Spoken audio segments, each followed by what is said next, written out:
Welcome friends. आज मैं आपको हिंदी विषय के बारे में बताने वाला हूँ। यह विषय सीजीपीएससी प्री, सी सेट, सीजीपीएससी मेंस और सीजीपीएससी एसीएफ में कॉमन है। इसको मैं सीजीपीएससी मेंस के प्रश्न पत्र 1 भाग 1 के सिलेबस के हिसाब से बताऊंगा। तो आज मैं आपको भाषा बोध के बारे में बताने वाला हूँ। इसका मैं 2 वीडियो लाऊंगा। आज मैं भाषा के प्रकार, परिभाषाएं और अंग बताऊंगा और अगले में व्याकरण के बारे में बताऊंगा। तो मैंने आपको बोला है जब भी आप पढ़ाई करें तो अपने पास सिलेबस रखें। तो ये हिंदी का सीजीपीएससी मेंस का सिलेबस है। यहाँ पे आप देख सकते हैं कुछ चीजें पीले कलर में हाईलाइटेड हैं। तो इन सब से रिलेटेड मैं पोस्ट अपने इंस्टाग्राम चैनल पे रोज डालता हूँ। तो आप जाके मेरे इंस्टाग्राम पेज को लाइक कर लीजिएगा। ये मेरा आईडी है, यहाँ देख सकते हैं, लिंक में भी आपको मिल जाएगा। और टेलीग्राम चैनल को भी ज्वाइन कर लीजिएगा, वहाँ मैं अपने नोट्स डालता हूँ। तो आज हम पढ़ेंगे भाषा बोध के बारे में। तो मैंने बोला था सिलेबस के बाद आप क्वेश्चन पेपर का एनालिसिस करें। एनालिसिस का वीडियो मैंने बनाया हुआ है पेपर 1 का, आप आई बटन पे क्लिक करके देख लें। तो ये जो है भाषा बोध के क्वेश्चन है प्रीवियस ईयर के। तो 2012 से लेके 2017 तक 2-2 मार्क्स के क्वेश्चन आते थे और 2018 में ये 4 मार्क्स का हो गया है। ये आप क्वेश्चन देख सकते हैं, इसका स्क्रीनशॉट ले लें। अब हम जानते हैं सबसे पहले कि भाषा क्या है।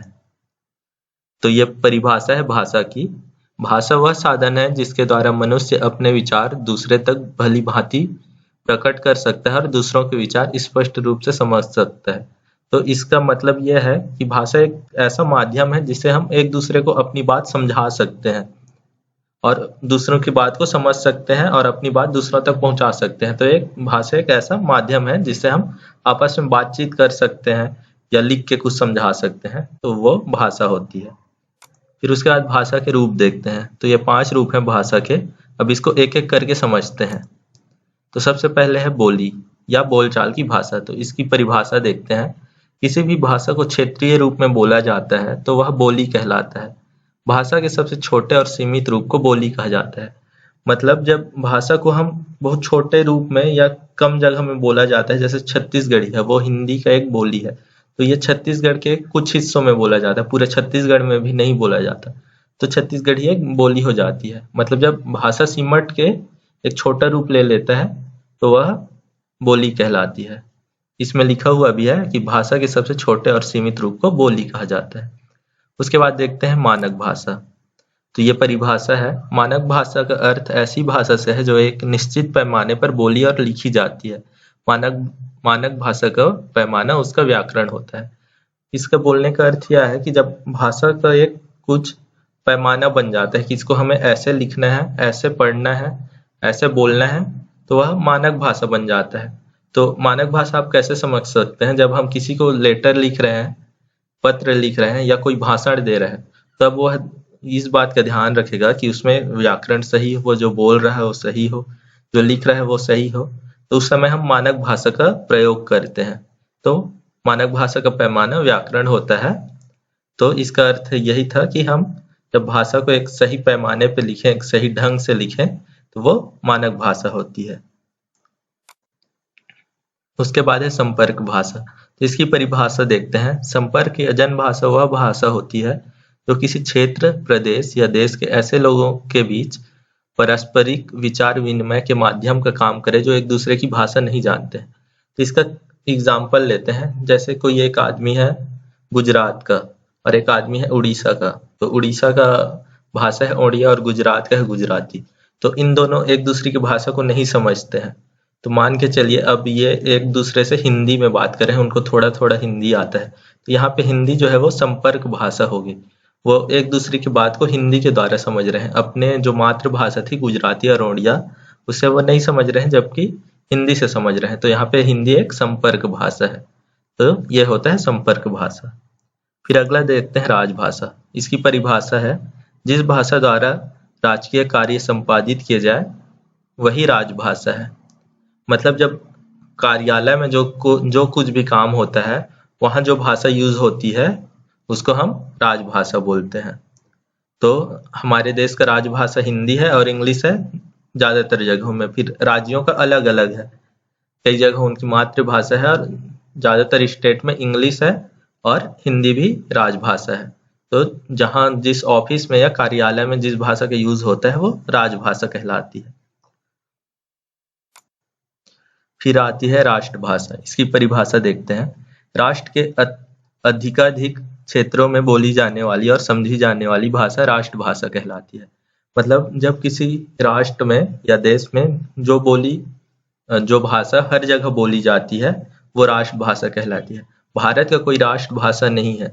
ज्यादातर लोग समझते हैं कि हिंदी हमारी राष्ट्रभाषा है, लेकिन भारत की राष्ट्रभाषा नहीं है। कुछ कुछ देश का देख सकते हैं, जैसे कि फ्रांस है, वहाँ फ्रेंच जो है वहाँ की राष्ट्रभाषा है। मतलब जो पूरे हर जगह बोले जाए, पूरे देश में, पूरे राष्ट्र में, वो राष्ट्रभाषा होती है।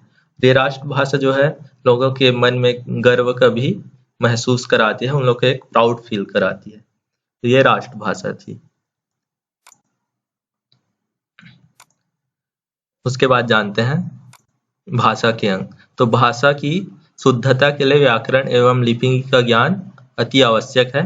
तो भाषा के अंग जो है लिपि और व्याकरण है। तो सबसे पहले लिपि को जानते हैं। तो ये परिभाषा है। लिपि या लेखन प्रणाली का अर्थ होता है किसी भी भाषा की लिखावट या लिखने का ढंग। ध्वनियों को लिखने के लिए जिन चिन्हों का प्रयोग किया जाता है वह लिपि कहलाती है। मतलब जब हम भाषा को लिखना चाहेंगे तो जो जो हम उसमें चिन्ह यूज करेंगे, जैसे कि यहाँ मैंने लिखा हुआ है, तो यहाँ पे आप देख सकते हैं क ख ग घ, ये सब स्वर व्यंजन हम लिखते हैं। तो जो जो भी लिखने का तरीका है, मात्रा, ये हमारी लिपि कहलाती है। तो हिंदी की लिपि जो है वो देवनागरी है। तो लिखने का जो ढंग होता है वही लिपि होती है। फिर अगला देखते हैं व्याकरण।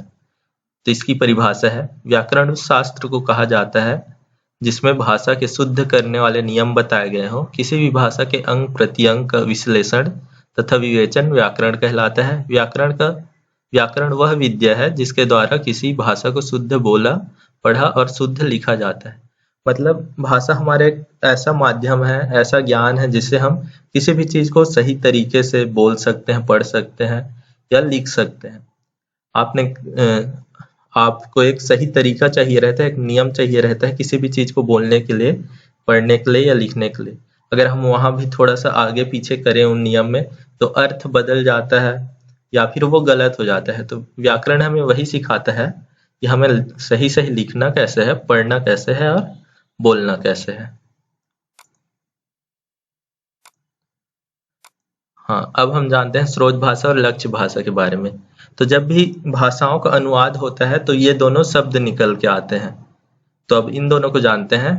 तो जैसे एक भाषा, यहाँ पे मान के चलिए आप हिंदी और इंग्लिश को एक दूसरे में अनुवाद कर रहे हैं। तो यहाँ पे हम हिंदी को इंग्लिश में अनुवाद कर रहे हैं, तो स्रोत भाषा जानते हैं। जब एक भाषा को दूसरे भाषा में अनुवाद होता है तो इसमें जिस भाषा की अनुवाद की जाती है वह स्रोत भाषा कहलाती है। मतलब आप यहाँ पे हिंदी को इंग्लिश में अनुवाद कर रहे थे, तो यहाँ पे हिंदी स्रोत भाषा हुई, हम हिंदी से इंग्लिश अनुवाद कर रहे हैं। अब लक्ष्य भाषा देखते हैं। जिस भाषा में दूसरे भाषा की अनुवाद की जाती है वह भाषा लक्ष्य भाषा कहलाती है। मतलब अब हम इंग्लिश में अनुवाद कर रहे हैं हिंदी का, तो यहाँ पे जो इंग्लिश है वो लक्ष्य भाषा हो गई। तो वही हुआ, हम हिंदी से लेके इंग्लिश में हम अनुवाद कर रहे थे, तो हिंदी हमारी स्रोत भाषा हो गई और इंग्लिश हमारी लक्ष्य भाषा हो गई। तो ये था वीडियो गाइस, आई होप आपको पसंद आई होगी। Thank you for watching. इस वीडियो को लाइक करिएगा, शेयर करिएगा और चैनल को सब्सक्राइब करिएगा।